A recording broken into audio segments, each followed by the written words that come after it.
മലയാളത്തിൽ നിന്ന് ഒരു ഗാങ്സ്റ്റർ സിനിമ OTT റിലീസ് ചെയ്തിട്ടുണ്ട്.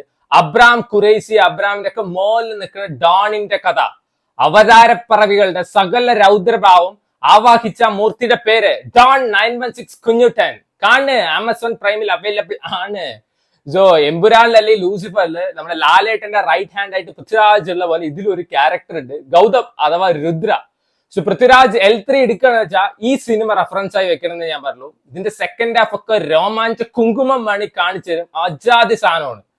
സോ ഇതാണ് ശരിക്കും 1000 കോടി അടിക്കേണ്ട പടം. മലയാളികൾ കൊണ്ട് തൊലച്ചു എന്ന് വേണമെങ്കിൽ പറയാം. കിട്ടിലം പടം, കൂലിയൊന്നല്ല. ഈ പടം റിലീസ് ചെയ്യണം, 10,000 കോടി ഷുവറാണ്. എന്തോന്നടേ ഇത്, ഉസ്താദ് സിനിമയിൽ ലാലേട്ടനില്ലേ, ആ ക്യാരക്ടറാണ് ഇതിൽ നമ്മുടെ ഗിന്നസ് പക്രു ചെയ്തിരിക്കുന്നത്.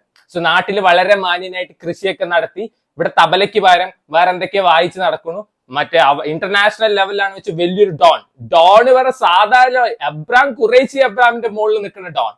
സാഗർ ഏലിയാസ് ജാക്കി, ലിയോ, നരസിംഹം, ഉസ്താദ്, അങ്ങനെ ഒരു ലോഡ് പടകളുടെ സീൻസ് നമുക്ക് ഈ സിനിമയിൽ കാണാം. സോ ലിയോന്റെ സീനൊക്കെ നമ്മുടെ കമൽഹാസൻ വിളിച്ചിട്ട് യാരെന്റെ തെരുകിരുതാ അതൊക്കെ ചോദിക്കുന്ന പോലെ ഒരു സീൻ ഇതിലുണ്ട്. ആൻഡ് അതേപോലെ സാഗർ ഏലിയാസ് ജാക്കിന്റെ സ്നൈപ്പർ സീരീസ് സിനിമയിലുണ്ട്. നരസിംഹത്തെ ഇഷ്ടം പോലെ സീനുണ്ട്. ഞാനൊന്ന് വിളിച്ചു പറഞ്ഞ ഞാൻ ഫ്ലൈറ്റ് എടുത്ത് വരും, അങ്ങനത്തെ സീനൊക്കെ ഇതിലുണ്ട്. സോ യൂഷ്വലി ഗിന്നസ് പക്രുവിന്റെ പടങ്ങൾ പറയുന്നത് ഒരിക്കലും അപരാധം ആവില്ല. അങ്ങനത്തെ പടങ്ങളല്ല, നമുക്ക് എപ്പോഴും ഒരു ഇമോഷണൽ കണക്ഷൻ ഒക്കെ തരുന്ന കൊച്ചു പടങ്ങളായിരിക്കും. അത് തന്നെയായിരുന്നു ഈ സിനിമയുടെ ഫസ്റ്റ് ഹാഫ്. പക്ഷെ ഫസ്റ്റ് ഹാഫ് ഒന്നും എനിക്ക് ഒട്ടും ഇഷ്ടമായിട്ടൊന്നുമില്ല. നാടകം കാണുന്ന പോലെയുണ്ട്, സീരിയൽ കാണുന്ന പോലെയുണ്ട്. എന്നാൽ സെക്കൻഡ് ഹാഫ് പണി വെച്ചിട്ടുണ്ട്. ഇതിന്റെ ഡയറക്ടറൊക്കെ എന്ത് വലിച്ചു കയറ്റിയിട്ട് ഒരു സിനിമ എടുത്തിരിക്കുന്നതാണ് എനിക്ക് മനസ്സിലാവാത്തത്. ആയിട്ട് അതിന് പാർട്ട് 2 വേറെ ടുവേർഡ്സ് ലാസ്റ്റ്. ഇതും എമ്പുരാനും മറ്റേ L3 കൂടി ക്ലാഷ് റിലീസ് വെക്കണം എന്നേ ഞാൻ പറയുള്ളൂ. L3 പൊട്ടി പാളീസ് ആവും. ഇങ്ങനെ വേണം ഒരു മാസ് പടം എടുക്കാൻ. സ്നൈപ്പർ വന്നിട്ട് 4, എനിക്ക് തോന്നുന്നു എന്താ പലക കഷ്ണം പിടിച്ചിട്ട് കണ്ണ് കാണാത്ത കൂളിംഗ് ഗ്ലാസ് ഇട്ട് 4 വേറെ. എന്നിട്ട് അതിൽ നമ്മുടെ ഗിന്നസ് പക്രു ഇങ്ങനെ പൊങ്ങി വരുന്ന സീനൊക്കെ ഉണ്ട്.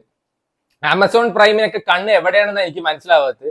ഈ OTT പ്ലാറ്റ്ഫോംസ് ഒക്കെ നമ്മുടെ കാർത്തിക് നാരായണന്റെ നരകാസുരം പറഞ്ഞൊരു പടമുണ്ട്, അതൊന്നും ഇപ്പോഴും എടുക്കാൻ റെഡിയല്ല. എന്നാൽ ഇജാതി അപരാധങ്ങളൊക്കെ എടുത്തു വെക്കാൻ എന്നും റെഡിയാണ്.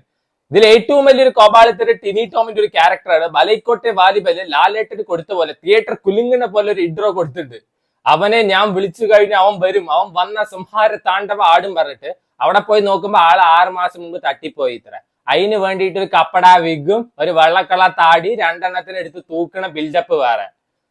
സോ ഞാൻ വിചാരിച്ചു കുണ്ടന്നൂരിലെ കുൽസിത ലഹളയൊക്കെയാണ് ഈ അപരാധം പ്രോമാക്സ്. അതല്ല, ഈ പടമാണ്. ഇത് ഗിന്നസ് പക്രുനിക്ക് എന്തിന്റെ ആവശ്യം, അതേ എനിക്ക് പറയുള്ളൂ. ഒരാളെ കൊണ്ട് ഒരു ക്യാരക്ടർ ചെയ്യാൻ പറ്റുമോ ഇല്ലേന്നൊക്കെ നമുക്ക് മനസ്സിലാവുമല്ലോ. ഇത് എനിക്ക് തോന്നുന്നു ഇത് മോഹൻലാൽ ചെയ്ത അവർ അപരാധമായിട്ട് പോകും. അജാതി ഒരു സാധനമാണ് അവർ എടുത്തു വെച്ചിരിക്കുന്നത്. സോ വേണ്ടവർ കണ്ടു നോക്കുക, ആമസോൺ പ്രൈമിൽ അവൈലബിൾ ആണ്. സോ ആദ്യമൊക്കെ സിനിമ ഒരു ഫീൽ ഗുഡ് വൈബിലൊക്കെ പോയിട്ട് ഗിന്നസ് പക്രുവിന് പെണ്ണ് കിട്ടുന്നില്ല.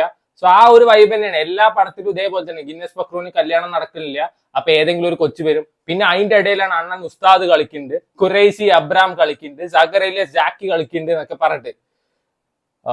Very very very very stupid film എന്ന് വേണമെങ്കിൽ പറയാം. ഇത് എന്തിനാണ് ഇങ്ങനത്തെ ഒരു പടം എടുത്തു വെച്ചിരിക്കുന്നത് അറിയില്ല. ആൻഡ് ഇത് ഭയങ്കര ഹിറ്റ് എന്നൊക്കെ പറഞ്ഞ് നടക്കുന്ന ആൾക്കാരൊക്കെ ഉണ്ടായിരുന്നു. കണ്ടു നോക്കുക, വേറെ ഒന്നും പറയണ്ട, പറഞ്ഞ കൂടി